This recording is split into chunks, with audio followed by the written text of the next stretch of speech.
Pronto. Então, a parte de peso a desmama apresenta herdabilidade de média alta, apesar de um grande componente dele ser de natureza relacionada à produção leiteira da mãe. O desempenho, só uma observação, algumas propriedades, alguns programas de melhoramento usam mais uma medida de peso entre o nascimento e a desmama. Seria o peso aí em torno dos 100 dias, que seria a metade da fase de amamentação, né? Mas isso aí é mais raro, né? E tende a não ser muito utilizado por produtores que fazem menos manejos, né? Que o manejo é realmente, principalmente nessa fase, ele tem um efeito muito grande do ganho de peso diário. Então, isso não é interessante para produtores. Então, temos que as principais medidas que a gente tem de peso corporal nos animais seria o peso aos 365 dias, que é chamado de peso a um ano, o peso aos 550 dias, que seria o que a gente chama de sobreano, né, seria 1 ano e meio de idade, né, e o peso aos 2 anos, que seria o equivalente a 730 dias. Essas herdabilidades, elas são de moderadas a altas, e diferente do que a gente viu anteriormente, elas não têm uma dependência materna tanto quanto tinha antes, apesar de que, como a gente viu, né, os desmamados mais pesados são os mais pesados nessas outras fases. Mas existe também uma parte da genética, né, da alimentação do animal, da capacidade do animal de sobreviver com forragens de mais baixa qualidade, a habilidade de pastejo e tudo mais, né, do metabolismo do animal estão relacionados à questão da genética individual, né? Então, o peso ao ano e ao sobreano são usados para avaliar o potencial de crescimento, né, para o pós-desmame. Então, se você pegar a maioria dos programas de melhoramento, a maioria dos dados que são criados em gado de corte, eles vão se concentrar em 4 características: nascimento, desmama, ano e sobreano, né? Os dados no meio da desmama são raríssimos, e os dados de 2 anos também são bem menos frequentes de serem encontrados, certo? O peso adulto, ele deve ser monitorado em busca de animais equilibrados, ou seja, animais excessivamente grandes aumentam o custo de manutenção. Então, o que acontece é que, principalmente as vacas de maior porte, de maior musculatura, né, de maior deposição de músculo, elas tendem a ter maior demanda nutricional, o que, em alguns casos, quando é de livre demanda, isso aí vai resultar em acúmulo de gordura e, consequentemente, problemas reprodutivos. Além do que, tem a questão também que a gente já mencionou, do custo de manutenção, né? Ela vai exigir mais alimentos de maior qualidade para atingir os níveis nutricionais adequados para poder se reproduzir. Então, isso tem um custo associado, né? Ou você investe nisso, ou você amarga prejuízo com as características reprodutivas, né? E existe uma alta correlação que é positiva e favorável para os pesos ao nascimento. Ou seja, animais que têm maior peso ao ano sobre ano e aos 2 anos tendem a ter filhos e filhas de maior peso ao nascimento, certo? Então, a genética é uma correlação genética favorável para essa característica.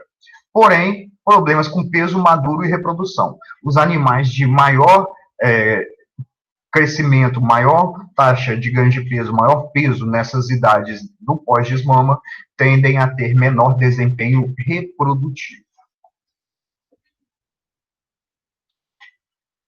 Algumas herdabilidades aqui, né? Isso aqui foi uma meta-análise, né? Um estudo de diversos artigos que foram publicados no Brasil sobre gado Nelore, que falam sobre peso ao nascimento, né? Que é o BW, os W 120, 210, 365, 450 e 550 são as medidas de peso corporal, né? E aqui estão as herdabilidades. Então, se a gente vê, por exemplo,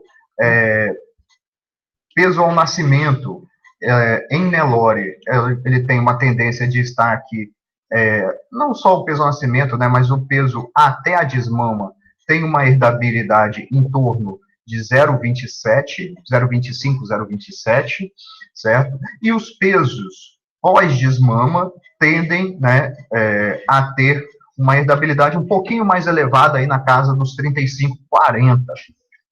O que significa que, nessa configuração do pré-desmama, a gente vai ter um efeito materno importante dessa questão da variação na habilidade materna da mãe. Tem uma influência materna muito grande no pré-desmama. E, após isso, o animal é independente, e sim, aí a genética individual, né, a parte individual do animal, ela vai estar mais associada com essa parte. E quando a gente vai olhar lá, deixa eu até apagar aqui que ficou todo borrado, né? Esse peso maduro, em torno de 0,30, existe uma tendência do ambiente variar mais, porque aí a gente está falando de animais que passaram mais tempo, né, e sofrem mais variações. Então, a herdabilidade é um pouco maior. Temos a pergunta aqui, Anderson, por que a reprodução é antagônica a peso ao nascimento? Olha, principalmente por causa da característica que causa esses problemas, que é o peso maduro. O peso maduro, né, o peso à maturidade, né, que seria o peso quando o animal atinge a sua maturidade física, a gente vai voltar a falar o que é maturidade física mais no final dessa aula, mas se a gente considerar o peso máximo que o animal consegue, quando ele já fixou já formou todo o seu tecido muscular e ósseo, esse é o peso maduro, né? Se o animal ele tem um porte maior, ele tem uma parte positiva em ter bezerros mais pesados, certo? E vacas com peso maduro elevado tendem a ter problemas reprodutivos por conta da dificuldade de atingir esse nível nutricional, né, ele ser atingido através do manejo, esse nível nutricional, e por conta de vacas de maior peso maduro tenderem a ter maior depósito de gordura, maior deposição de gordura. E essa gordura, ela vai ser atribuída negativamente aos ciclos reprodutivos, né? Pode apresentar anestro, né? Pode apresentar dificuldades na concepção, essa questão da gordura. Então, esse antagonismo, ele vem devido, principalmente, à relação do maior porte, maior peso maduro da vaca. Esse é o principal causa desse antagonismo, certo? Seguindo aqui, o slide seguinte trata das correlações entre os pesos, né? As correlações maiores que a gente tem são entre peso ao ano e ao sobreano. Então, normalmente, né, a gente falou em níveis independentes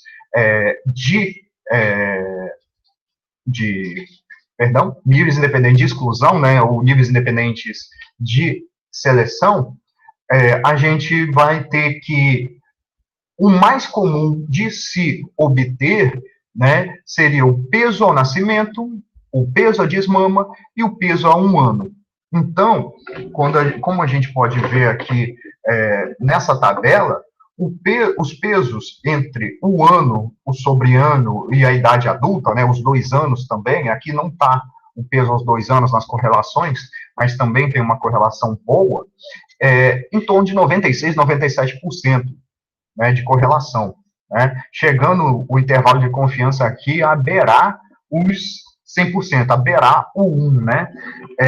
Se a gente olhar aqui o peso a desmama, né, essas medidas aqui de peso a desmama com peso adulto, elas são ligeiramente inferiores, né? E o peso a desmama com peso ao nascimento também não são tão relacionados assim. E por que dessa menor correlação aqui dentre todas as correlações observadas? Basicamente porque a gente vai ter que o peso ao nascimento tem um determinismo muito genético, né, tem uma herdabilidade muito mais alta, né, tem um determinismo muito mais genético do potencial do indivíduo.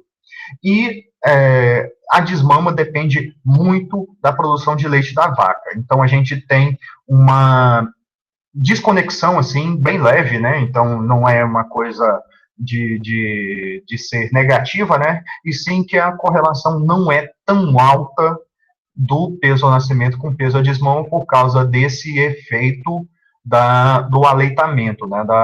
Da parte em que o animal está mamando. Outras medidas de crescimento poderiam ser os ganhos de peso, né? O ganho de peso, ele é calculado com uma diferença entre o peso a uma idade e o peso na outra idade. Então, ganho de peso ao nascimento a desmama é o peso a desmama menos o peso ao nascimento, né? Da desmama ao sobreano, do nascimento ao sobreano. Na verdade, ele não é tão usado na prática, porque ele necessita de duas medidas, né, exatamente no mesmo animal, e tem um efeito na prática da seleção o mesmo do peso de balança. Né? Ganho em peso e peso tem praticamente o mesmo efeito da seleção. Então, é usado indistintamente aí e, por não envolver conta nenhuma, né, muitos preferem o peso corporal ao invés do ganho em peso para seleção, né? E existe uma tendência de fazer a seleção agora por dias para ganhar determinado peso. Ou seja, características como D160 e D400. Né? Quantos dias para atingir 160 quilos? Então, 160 quilos seria um peso bom, né, para um bezerro desmamado. E o 400 quilos, né, transformado em arroba, seria um peso bom, um peso aceito para a venda do animal para o frigorífico, ou seja, quantos dias até o peso de abate, né, o peso de comercialização para abate, certo?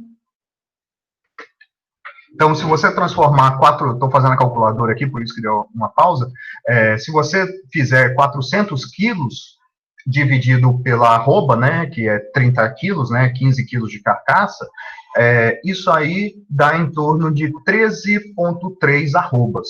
Então, é um peso que a maioria dos frigoríficos, né, considera como um ideal, como um mínimo para o animal ser abatido, embora eles bonifiquem carcaças mais pesadas, muitos deles. Né? E qual é o problema dessa característica? Bom, se você pesa na balança, você tem um número de dias, né? Por exemplo, vou pesar os animais aos 365 e aos 450 dias. Então, daí eu vejo, né, quantos dias ele demorou para atingir aquele peso, né, o que ele está na balança agora. Mas, para você ter a estimativa desse animal, você teria que ter várias pesagens. Então, na verdade, essa medida de dias para ganhar determinado peso, ela é um tanto quanto difícil de ser obtida, porque depende de uma modelagem matemática. Na prática, para obter essa medida, a gente teria que fazer uma regressão para calcular qual é o ganho de peso diário, né, igual a outra característica, e verificar quantos dias esse animal demoraria para atingir os 160 quilos para a desmama ideal ou os 400 quilos para a venda para abate. Né?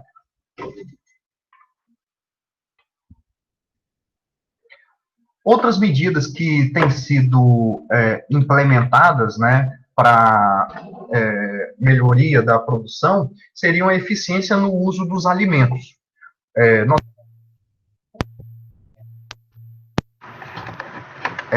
A parte de eficiência alimentar, né, que é o oposto da conversão alimentar, e uma outra medida chamada consumo alimentar residual, certo?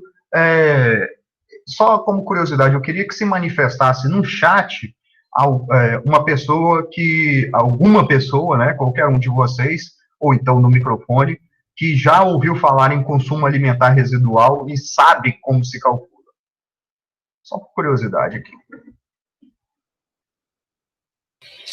Professor. Diga. Eu ouvi falar, no Enad do ano passado caiu uma questão relacionada. Eu não fiz, mas vi o pessoal falando, mas não sei como se calcula. Ok. Não tem ideia, tá? Bom, na verdade, eu vou até abrir um quadro aqui para tentar explicar melhor o que é essa medida, né?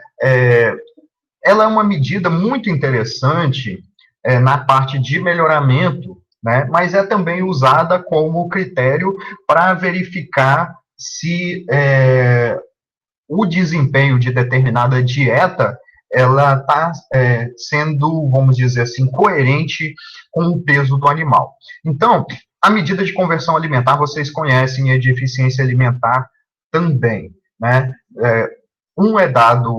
A eficiência é dado como se fosse uma porcentagem, né?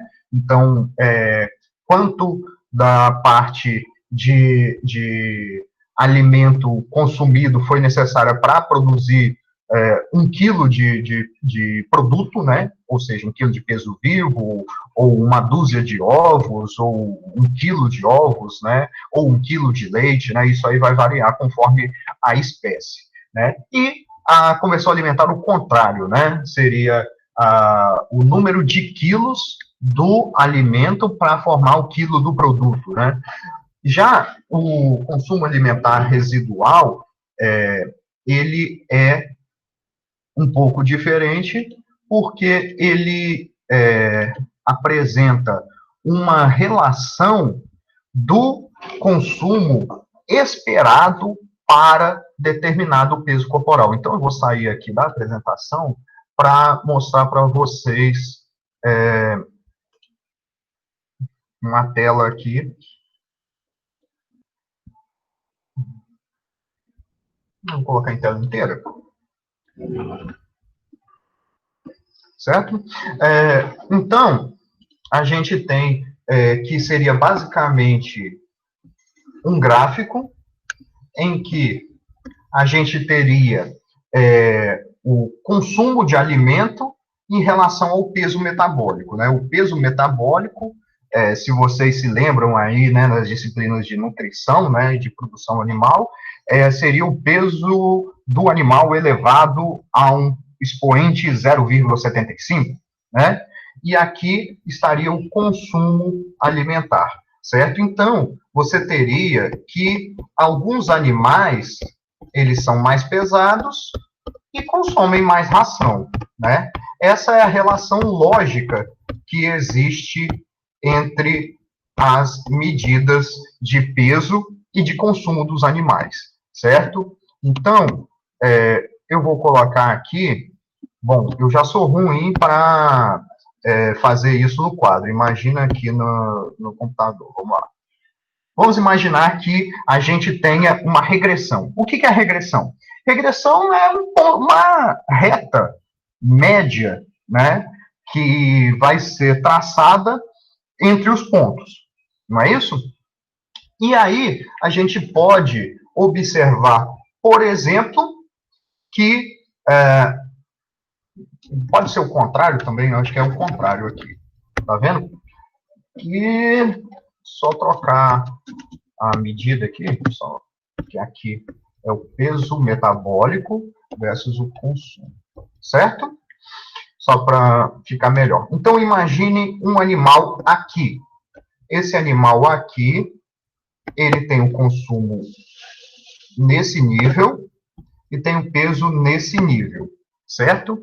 Se ele estivesse na média da população, o consumo dele deveria estar aqui, correto? Então, quer dizer que ele consumiu a mais do que era previsto para o peso dele. Então, o consumo residual dele é alto, é positivo, o que significa que esse animal não é eficiente. Agora, se a gente pegar um outro animal, digamos, aqui, né? Temos um animal aqui em que o peso dele, o esperado é que ele consumisse, esse tanto de ração aqui. E, na verdade, ele consumiu menos alimento do que era previsto para ele. O que significa isso? Que a quantidade que ele precisou para atingir esse peso dele foi menor do que a média. Então, isso significa que o consumo alimentar residual, o consumo residual desse animal, ele é negativo, certo? Então, como critério de melhoramento para essa característica, é preferível animais que tenham consumo residual negativo, abaixo da média. Então, é fácil de entender quando a gente fala em consumo, ou seja, ele consumiu menos do que era necessário, né, do que a média da população precisava para atingir esse peso. Ok? Então, quer dizer que ele é um animal mais eficiente. Entendido, pessoal? Vou só fazer a troca aqui da janela. Entendeu? Então, é um critério que ele, e já foi provado cientificamente, né, que esses animais que têm consumo alimentar negativo, eles são metabolicamente mais eficientes. A fisiologia dele é mais, a homeostase dele é melhor, né, e a parte de energia e de nutrientes destinados à produção, ela tem uma partição maior, ele tem menos mantença, certo? E isso é uma medida muito eficiente. Mas, seja eficiência alimentar, seja conversão alimentar, ou seja a parte de consumo residual, a gente tem que medir o quanto o animal come. E como a gente mede o quanto o animal come? Bom, pegando o fornecido pelo animal e pesando, e pegando a sobra de alimento, né, para calcular o quanto que ele comeu. E comparando isso com o peso, certo? Então, é assim que se obtém o consumido. A gente falou sobre eficiência alimentar em aves e suínos, existem sistemas automatizados que fazem isso. Em gado de corte também. Só que aí, quando a gente fala em gado de corte, a gente tem um probleminha. Nem todas as produções de gado de corte são baseadas em animais alimentados confinados. E todos, eu digo, as estimativas de herdabilidades da parte de avaliação genética para eficiência alimentar são baseados em experimentos feitos em confinamento. Certo? Uma boa notícia. Para selecionar para maior eficiência alimentar na pastagem, a eficiência alimentar na pastagem, ela pode ser medida, né? Quem trabalha aí com nutrição de ruminantes, como é que você sabe o quanto que um ruminante pasteja? Alguém tem alguma ideia? Quanto você sabe quantos quilos de pasto, né, de gramíneas, de pastejo mesmo, um animal consumiu? Professor, diga. Eu não tenho muita experiência, mas eu me lembro da parte de horticultura. O professor Magno sempre dizia que era um tanto difícil a gente estimar o consumo de um ruminante em pasto, mas pela quantidade de forragem que tem disponível em determinada área, e levando em conta que o bovino, né, de maneira geral, ele tem um consumo de mais ou menos 3,5% do peso vivo, dá para a gente ter uma ideia. Certo. Mas aí você está indo contra o consumo alimentar residual. O que é o consumo alimentar residual? É a diferença. O consumo alimentar residual é a diferença em relação à média. E aí você está calculando na média. Eu quero saber quanto que realmente um animal consome. Aí complicou, né? Bom, o pessoal da nutrição de ruminantes usa o que se chama de marcadores. Então, eles fornecem marcadores, né, que normalmente são metais de terras raras, né, que são chamados, são produtos como cromo, titânio e tudo mais, né, que eles são inertes, normalmente o titânio, os outros elementos aí, que eu também não sou específico da área, mas é uma metodologia usada, em que você dá, por exemplo, X gramas desse determinado substância. E o tanto que o animal elimina nas fezes significa que você teve um consumo de alimento que é uma porcentagem desse X. Entendido? Então, fizeram um experimento assim. Botaram os bovinos para pastejar e calcularam o consumo alimentar individual de cada um dos bovinos a pasto. Certo? E calcularam a eficiência alimentar e o consumo alimentar residual de cada um dos bovinos. E o que eles descobriram? Que a correlação entre esse consumo alimentar residual e o próprio peso do animal é muito alta. Então, selecionando animais para ganho de peso diário ou peso final, né, peso na balança, você tinha uma grande possibilidade de selecionar os animais mais eficientes em pastejar. Certo? Ou seja, resumindo, o animal que ganha mais peso é o que pasteja melhor. E que é mais eficiente nesse aproveitamento. Ok? Então, existe uma correlação, uma associação favorável, né? Assim como a gente viu em aves e suínos também. Ganho de peso, animais que têm maior ganho de peso, normalmente têm maior eficiência alimentar. Exceto no caso, né, lá dos suínos, que a gente viu, que o animal esteja com alimentação à vontade, prontamente disponível no coxo. Né? Mas, de maneira geral, a gente tem que essas medidas, elas são de difícil medição, né, e não são muito usadas. A BCZ estava com um projeto para incluir, dentro da avaliação genética, ela iria fazer ensaios com reprodutores, naquele modelo de estação de teste de suínos, ia colocar todos os bovinos de mesma idade e tudo mais, num lote para calcular as suas eficiências alimentares e os seus consumos alimentares residuais, né, seus consumos residuais, né, e colocar essa informação de confinamento na avaliação genética. Né. Ainda não foi à frente, ainda não saiu em forma de valor genético, né, em DEP de catálogo, mas tem uma tendência de que futuramente a Nelore vai ter essa avaliação genética para conversão alimentar, para consumo alimentar residual. A gente não sabe ainda qual característica vai ser colocada para avaliação nesse catálogo, certo? Agora entrando mais relacionado, uma relação direta, né, entre a parte de conformação relacionada ao crescimento, à eficiência alimentar, e também a conformação frigorífica, a conformação de carcaça.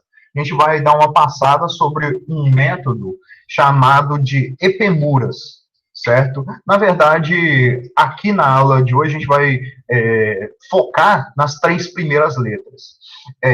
O epemuras, ele é uma sigla, né, que cada letra representa uma característica avaliada no animal. Então, E de estrutura, P de precocidade, M de musculosidade, U de umbigo, R de raça, A de aprumos e S de sexualidade. Como essas últimas letras aí, elas têm uma avaliação bem mais subjetiva, né, e bem menos aproveitável para características econômicas em gado de corte, a gente vai focar nas 3 primeiras letras, no EPM, a estrutura, a precocidade e a musculosidade, certo? Então, a gente tem que a seleção exclusivamente para pesos nas diferentes idades implica em animais mais exigentes, certo?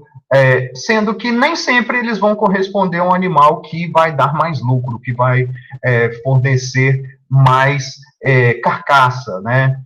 E a gente tem, muitas vezes, que essa seleção leva ao comprometimento do desempenho reprodutivo das matrizes por elas terem um peso maduro muito alto, né? Então, busca por animais equilibrados. Foi o que foi dito na aula da semana passada, né?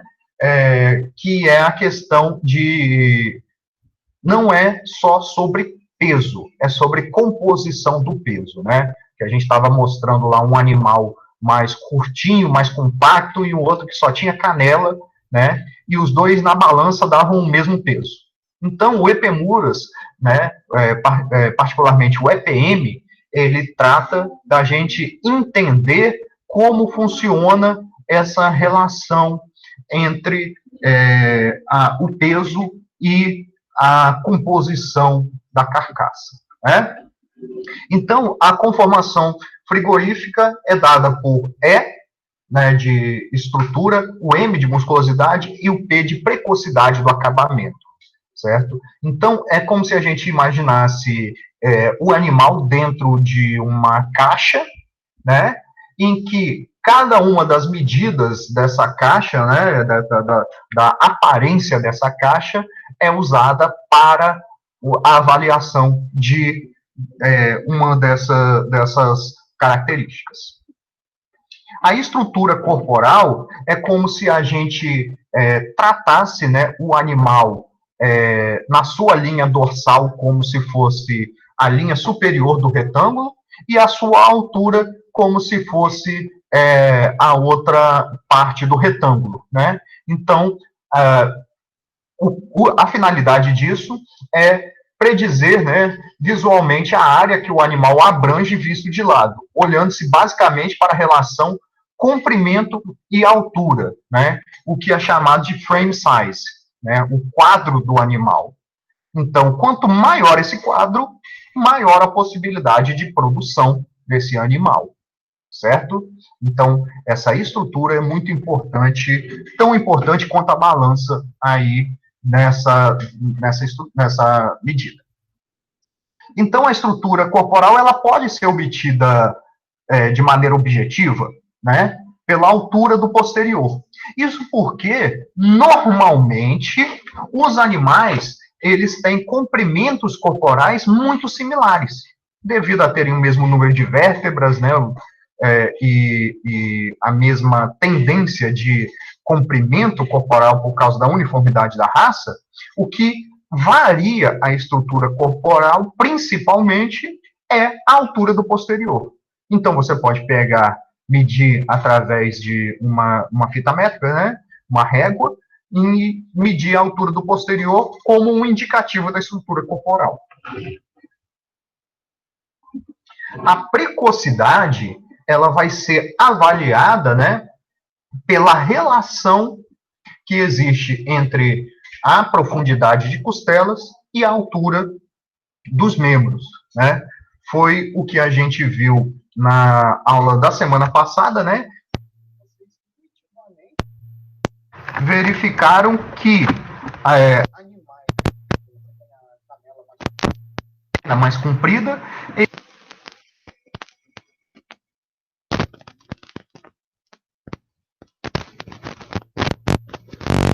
tem a perna mais curta.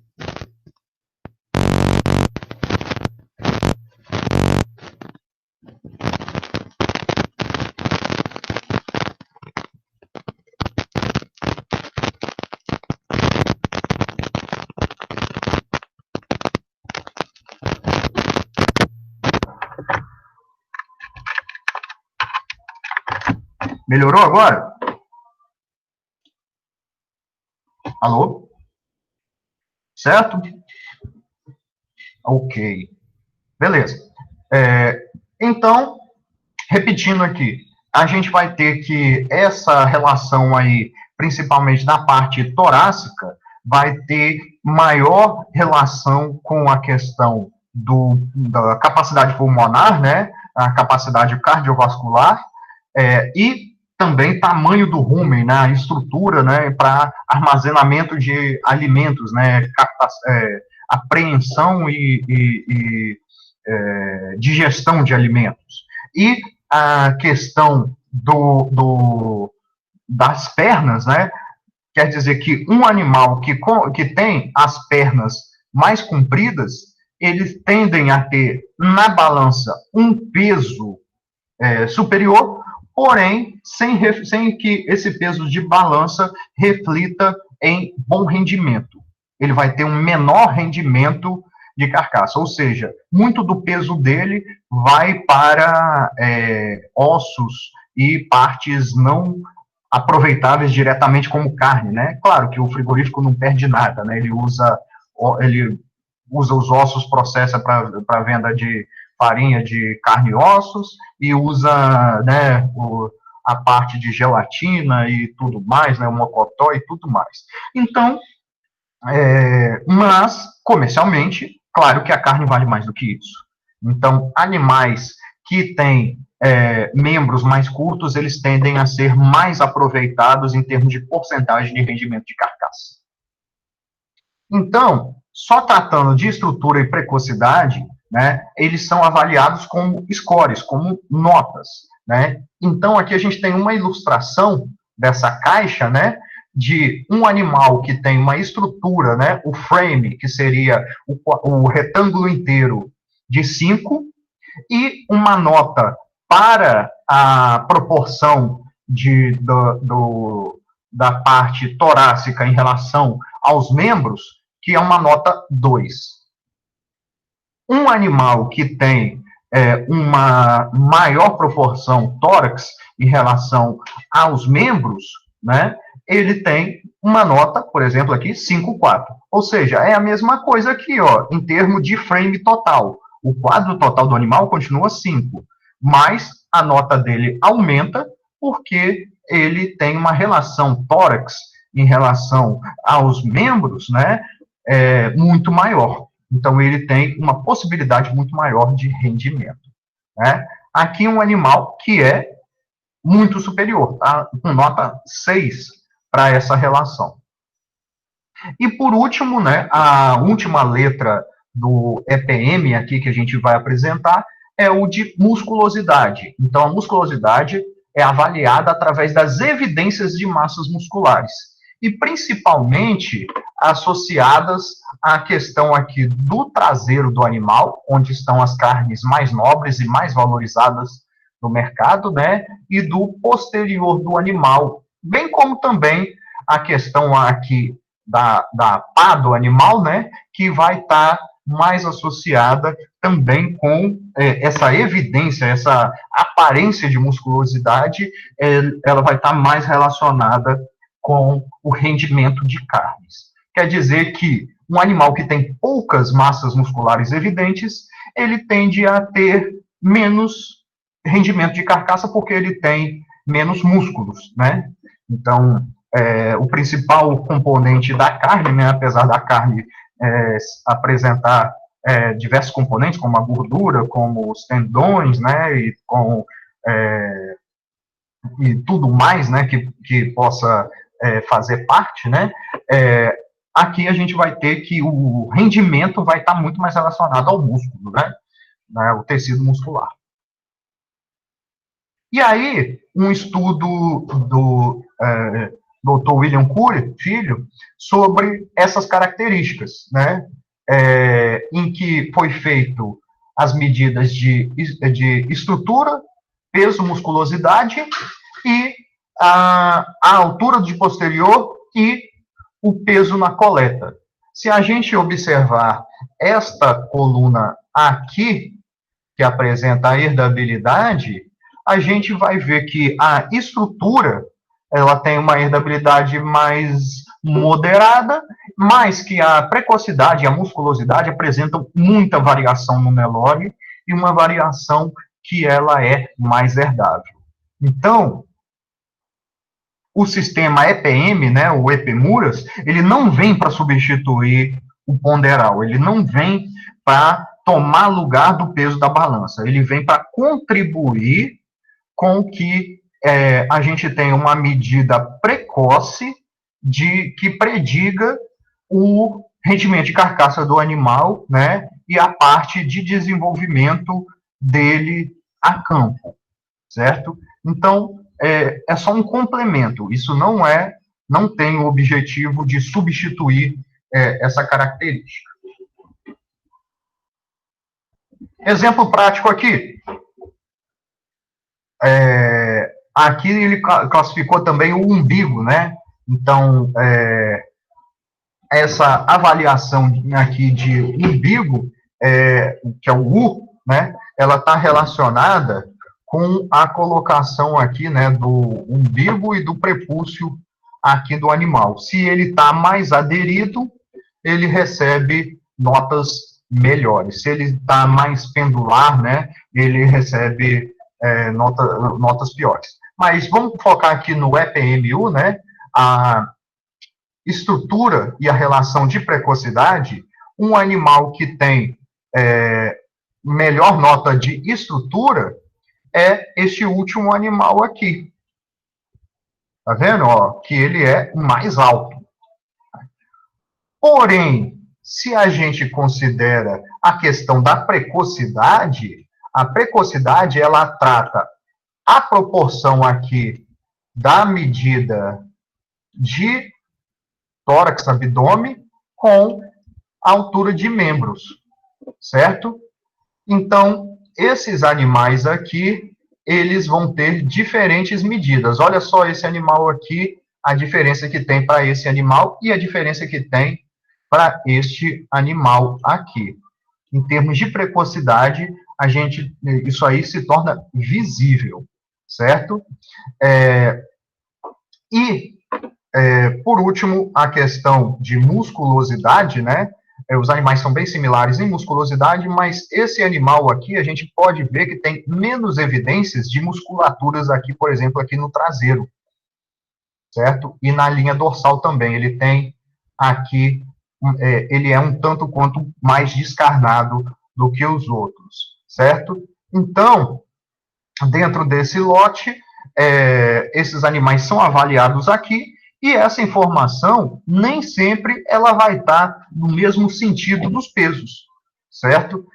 O animal aqui de maior peso, né, ele tem uma nota 5 para estrutura, certo? 3 para precocidade, 4 para musculosidade. E o dado da balança dele, ele é o que tem menor desvio entre o lote. O animal que tem maior desvio é o animal que tem menor estrutura. Isso é fato. Estrutura é o principal. Mas dentre animais de mesma estrutura, a precocidade e a musculosidade são decisivos para diferenciar os animais. Ok? Então, algumas características de carcaça e qualidade de carne importantes, a gente já viu muitas dentro da parte de suinocultura, né? Mas fatores que afetam a qualidade e mérito de carcaça são rendimento de cortes comestíveis, a espessura de gordura de cobertura, e aí a gente vai ter uma diferença entre a valorização da gordura no bovino e no suíno. No suíno, era claro que a gente queria ter menos gordura, né? Mas no bovino, a gente tem uma relação diferente. Por quê? Muitas vezes no bovino, principalmente no Nelore, que ele é um tanto quanto mais tardio, pelos aqueles fatores que a gente mostrou na aula passada, né, a questão da alimentação a pasto, né, sistema pouco intensificado e tudo mais, normalmente o bovino zebuíno brasileiro, ele chega ao abate com pouca deposição de gordura. E essa pouca deposição de gordura, ela vai ter um efeito imediato dentro da qualidade de carne no frigorífico. Por quê? Porque a gordura que se localiza na carcaça, ela vai ter um efeito protetivo, né? Observem aqui essas carcaças aqui que apresentam boa cobertura de gordura.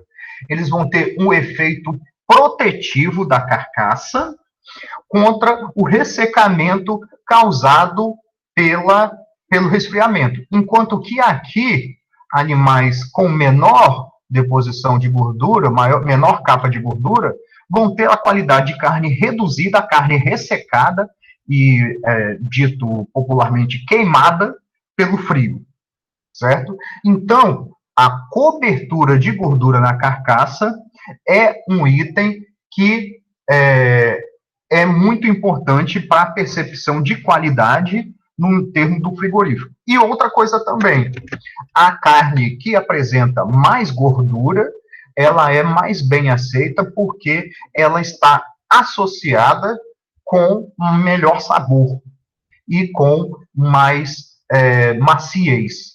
Principalmente quando essa gordura de cobertura está associada com a gordura de marmoreio. A gente tem uma relação positiva entre a gordura de cobertura e a gordura de marmoreio. Ou seja, se sobrou energia para formar gordura de cobertura, também sobrou energia para formar gordura de marmoreio. Então, é uma característica interessante. Marmoreio e análise sensorial apresentam irritabilidades médias a altas. Porém, qual é o problema? Para medir marmoreio, diretamente, abate. Indiretamente, ultrassom. Então, é uma metodologia pouco avaliada nos programas de melhoramento, certo? E, além disso, existem outros efeitos aqui para essas características. Raça. Então, por exemplo, se a gente comparar o Nelore com o Angus vai ter muito maior tendência de maciez, rendimento de carcaça, qualidade de carne, gordura na carcaça, do que zebuíno. Idade ao abate, né? Então, animal abatido mais tardiamente, a carne está mais dura, comparado a um animal precoce. Peso ao abate, também vai ter um efeito, né? Em termos de cobertura de gordura, né? A parte de revestimento de carcaça, né? As medidas de ultrassom possibilitam o conhecimento do nível de musculosidade, predito, né, que a área de olho de lombo localizada, né, pelo ultrassom, ela vai ter uma relação com rendimento de carcaça e quantidade de carne na carcaça, espessura de gordura subcutânea e marmorização da carne no animal vivo. Então, aqui a gente tem algumas medidas que são tomadas via ultrassom para a seleção aqui no Brasil, né? Então, a gente tem uma medida que é tomada para marmoreio, né?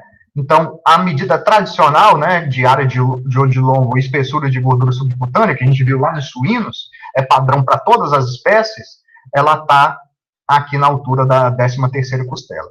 Umas 2 costelas para frente, a gente pode verificar lá para dentro, né, na região lá do contrafilé, a questão do marmoreio, a visualização dentro da ultrassonografia de pontos de gordura no meio do músculo e fazer essa avaliação.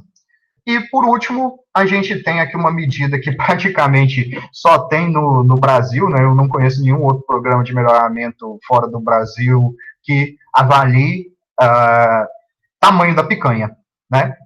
E, na verdade, picanha só existe no Brasil. Assim, claro, o Brasil inventou o corte picanha. E claro que existe nos outros países, porque o boi existe nos outros países. Mas o corte foi inventado pelos brasileiros. Então é um interesse muito grande dos brasileiros em ter um maior rendimento de picanha e maior espessura de gordura na picanha para ter uma carne de melhor qualidade. Opa. Então, aqui, né, a parte de área de olho de lombo, espessura de gordura subcutânea, né, e aqui o corte, né, só que está invertido aqui, né, aqui está para um lado e aqui está para o outro. Mas é basicamente este corte que se mensura via ultrassom. E o marmoreio também é medido por ultrassonografia e pode ser avaliado em termos de scores, de notas, né, desde uma nota mais baixa associado a pouquíssimas inserções de gordura, até uma carne aqui do tipo do boi japonês, né, do boi wagyu, boi de Kobe, né, que é uma deposição de gordura bem intensa, certo? E aqui, na questão da parte da garupa, né, a gente tem que, na posição aqui do ilho, base da pelve, a gente tem a outra medida que é tomada especificamente aqui nos programas brasileiros, né. Algumas herdabilidades para essas características, né, sensoriais principalmente, né, a maciez, a suculência, em torno de 0,40 a 46 para essas características sensoriais, né, isso aí a gente está falando em painel sensorial, medida por humanos, né, você coloca a carne lá e alguém dá a nota sobre maciez e suculência e aí calcula-se se isso é genético ou não.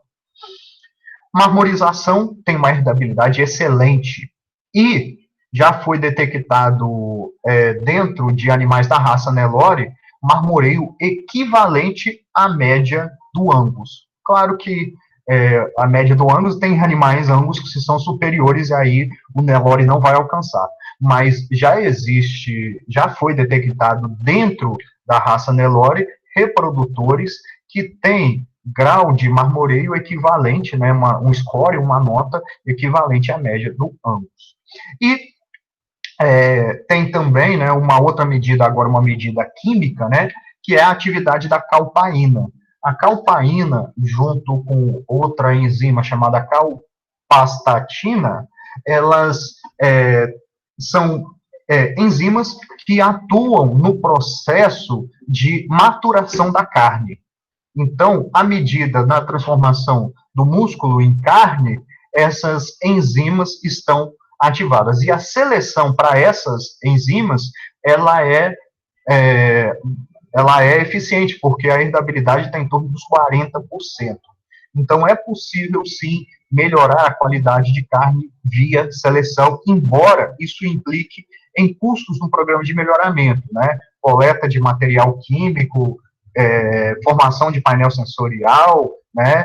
Medida de ultrassom, são medidas mais caras, né? Que tem um efeito, assim, não tão alto para eficiência, né, e lucratividade, a não ser que seja um mercado de nicho, né, um mercado que realmente reconhece essa característica. Mas no grosso da produção de gado de corte no Brasil, isso não é reconhecido, né? Então, aí a gente tem aquela coisa, né, de que muitas vezes a gente prefere comprar uma picanha, uma maminha, um contrafilé, né, um bife ancho, né, da Argentina, do Uruguai, que é de Angus, do que comprar um produto brasileiro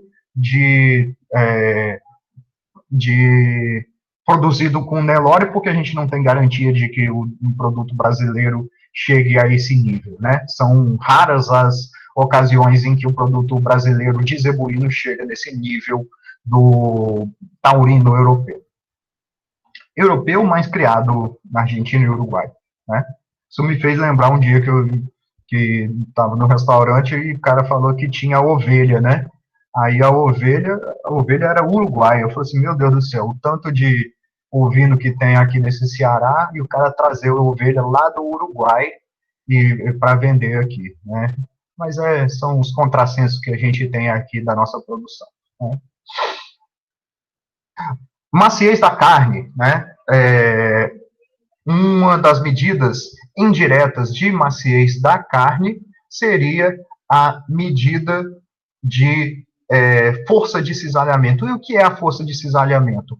É uma medida mecânica que imita a mastigação e mede a quantidade de força necessária para se romper uma fibra muscular, né, um feixe de músculos que já é de tamanho conhecido. Então, vou colocar aqui no YouTube, né, a gente tem esse equipamento, né, que consiste numa lâmina, essa lâmina desce, essa lâmina está associada a uma medida de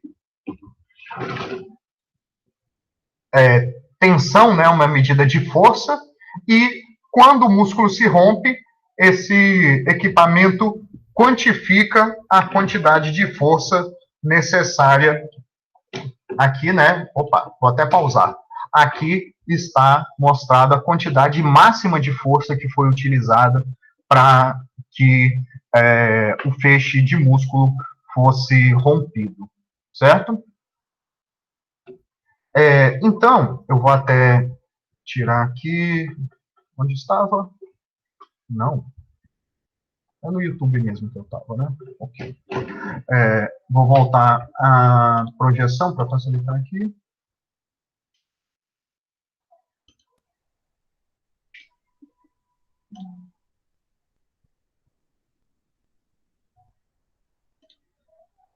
Ok.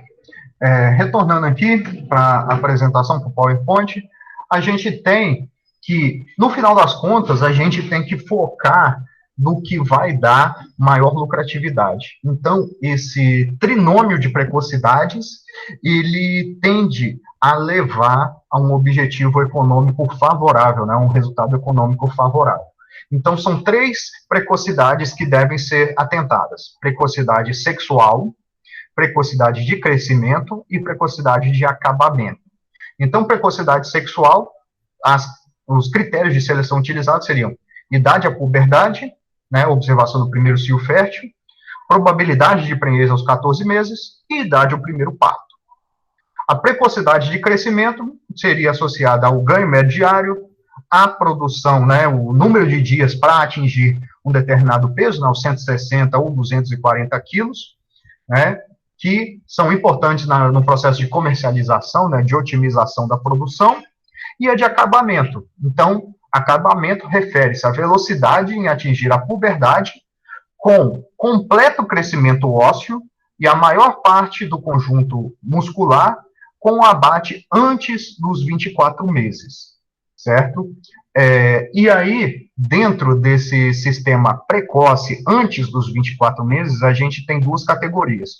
O precoce, que é dos 15 aos 24 meses, e o chamado novilho super precoce, que é o abate anterior aos 15 meses, certo? Então, seria o desmame ocorrendo a 7 meses, né? E passando mais 8 meses num processo de confinamento intensivo, com a parte de alimentação colocada como excelente para atingir um peso de abate super precoce antes dos 15 meses, até os 15 meses de idade, certo? Claro que isso aí também vai estar associado com o mercado, né? Muitas vezes não se tem mercado porque passar 8 meses, 7, 8 meses no confinamento exige alta concentração de grãos, né? Alto nível de concentrado, o que vai elevar o preço da carne. Então, é uma coisa muito de nicho de mercado, né? Então, acontece, às vezes, de esse produto aqui ser favorável dependendo das condições de custo de produção desse tipo de produto. Opa. E nós temos também o que se chama de características raciais. Normalmente a gente não entra na parte de melhoramento para características raciais, porque elas não têm relação direta com a questão da produtividade total, certo? Mas elas são importantes para que um animal participe de um programa de melhoramento e receba o registro genealógico para participação e para comercialização. Então, sem ela, o animal não tem, digamos, valor comercial, porque ele não pertence à raça.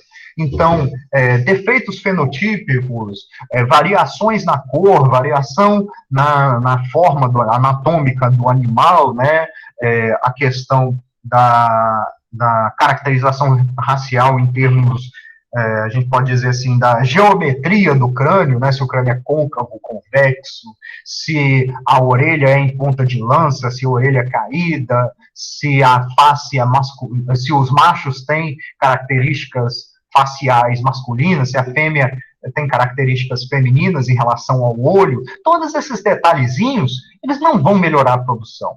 Mas as associações de raça exigem que essas características estejam presentes para que ele seja considerado da raça.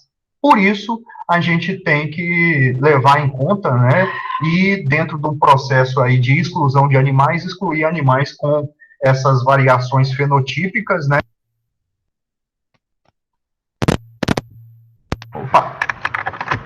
Muito possivelmente elas vão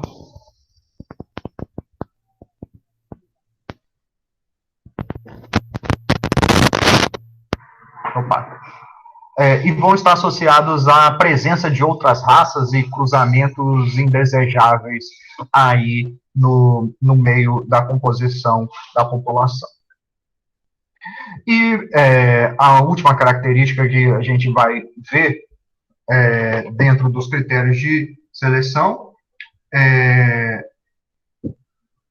seria um temperamento, né, dos bovinos, o que inclui várias características, como reatividade, atenção, medo, teimosia, agressão, e que vão ter um efeito mais relacionado ao manejo, né, à segurança dos manejadores, e principalmente com relação ao ganho de peso e à questão de comportamento dos animais junto aos outros. Então, diminuir a incidência de brigas, diminuir a incidência de acidentes, né, de condenações de carcaça por conta de agressão, são objetivos também, né, do melhoramento, certo? Porém, o temperamento é de mensuração muito difícil no campo, né, e atualmente vem sendo recomendado esses usos, né? Então, o temperamento, né, seriam a tendência do animal ser agressivo, ser ágil, atento, curioso, dócil, esperto, medroso, reativo, teimoso, tímido, etc. Né? Reflete na qualidade de carne, porque os hormônios de reação, né, os hormônios de estresse que influenciam esses comportamentos também vão afetar a carne. E diferentemente da carne suína, que tem uma tendência de ser pálida, mole e exudativa, pela queda do pH acentuado, na carne bovina, a gente tem uma tendência oposta, que é a chamada carne DFD, né? Dura, firme e escura. Então, a PSE era pálida, mole e exudativa, né? Então, perdão, dura não, seca, firme e escura, né? E dura também. Então, você vai ter uma tendência de que, devido a esse hormônio de estresse em quantidade maior circulante nesses animais de temperamento mais agressivo, de maior agressividade, você vai ter que existe pouco glicogênio muscular. E se existe pouco glicogênio muscular, né, por conta dessa intensa descarga de adrenalina, né, e de outros hormônios de estresse, vai acontecer que no abate, na transformação do músculo em carne, o pH ele vai decair muito pouco e não vai acontecer a conversão completa para a formação de uma carne macia, né? Então, isso acontece com muita frequência, né? Maior custo com mão de obra, maior tempo de manejo, menor vida útil da instalação, porque literalmente o animal quebra as instalações, e maior risco de acidentes. E a gente tem que as herdabilidades para essas características variam de 0,17 a 0,58. E quais são as características que podem ser medidas para avaliar o temperamento dos animais? Velocidade e ou distância de fuga seria você colocar o animal num curral e uma pessoa muito corajosa vai se aproximando aos poucos do animal, né, e observando a reação dele. À medida que ele vai chegando perto, o animal tende a sair, né, fugir, né, ou avançar em cima dele. Então, essa distância máxima, né, mínima, que o medidor consegue chegar é a distância de fuga ou de avanço do animal. Movimentação na balança. Isso aí é uma coisa bem mais moderna, né, dos últimos 10 anos, que usa praticamente a mesma tecnologia que os nossos celulares usam, né? A gente sabe, por exemplo, que no nosso celular, quando a gente vira ele para o lado e a tela vira para o outro, é porque existe um aparelhinho, né, digamos assim, um medidor dentro do nosso celular que se chama acelerômetro. E ele mede a direção da gravidade. Então, ele sabendo a direção da gravidade, ele muda a direção da tela, né? E se você usar, né, alguns aplicativos, como o Google Maps dentro do carro, ele mede a velocidade do carro, né?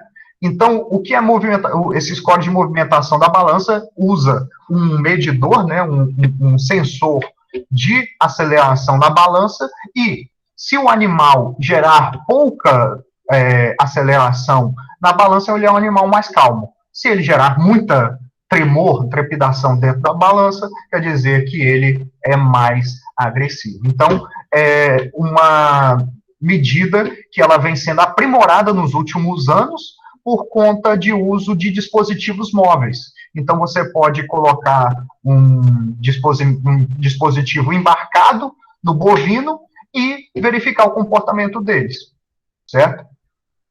Postura corporal, se o animal está de cabeça baixa, se ele está em posição de ataque, né? Isso é avaliado, né? Isso aí quem estudou um pouco de etologia, né? A construção dos etogramas, né? Essas medidas são obtidas a partir disso, né? Tensão, respiração, ocorrência de mugidos, golpes, coices e cabeçadas. Tudo isso entra no que se chama score de balança. Por quê? Tudo isso vai ser medido na hora em que o animal é manejado. Ok? Aí está o equipamento, né? Esse equipamento é um protótipo, isso aí é coisa de 7, 8 anos atrás que eu botei essa foto. Hoje em dia é muito mais moderno. Hoje em dia, isso aí você consegue colocar na cabeça do boi e ver isso a campo. Não precisa nem de fazer o score de balança, né? Efeito materno sobre características de crescimento. Bom, pessoal, já são quase 10h30, eu vou deixar para fazer essa mudança aqui, essa aula aqui gravada, ok? Vocês têm alguma dúvida sobre a parte da aula de hoje? Algum questionamento aí sobre as características medidas?